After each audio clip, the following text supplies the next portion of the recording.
tama. These cocoa farmers then use whippings, beatings, and starvation to force boys to do the hot, difficult work of clearing the fields, harvesting beans, and drying them in the sun. Halika nga dito, ikaw kang basbupa ka. Lumapa ka. Please!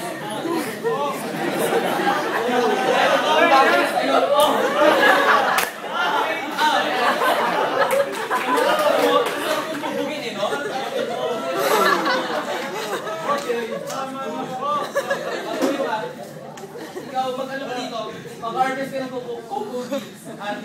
Sige, hindi na mag-harvest. These cocoa beans are then imported by U.S. chocolate manufacturers like Hershey, Mars Inc., and Nestle USA, which is the producer of Nestle Crunch and Kit Kat.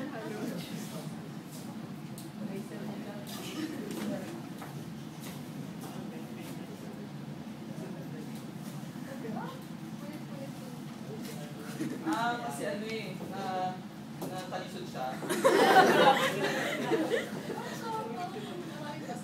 Hindi, asaya-saya nga niya eh. Ano to eh, kaibigan ko to eh, so okay kami. Hindi ko siya sinasaktan. The boys work from sunrise to sunset and are locked in at night in windowless rooms, where they sleep on bare wooden slabs. Far from home, unsure of their location, unable to speak the language, isolated in rural areas and threatened with forced living, they try to get away. The boys barely attempt to escape their nightmare situation. Mama! Mama dyan. Kung yung mga, alam mo, sinabi ko sa ayoko ng ano eh, hindi marunong dito eh, no? Kailangan mo talaga. Hindi, ikaw talaga, ay nako, isa na lang malinti ka sa akin. Paslupa ka na.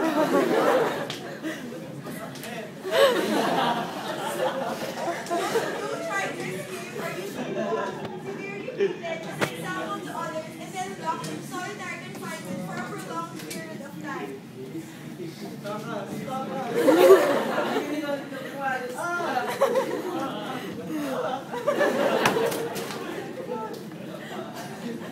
Every year, an unknown number of boys die or are killed on the cocoa farms of the Ivory Coast and Ghana. Dahil wala kang silbi, mapatay na. In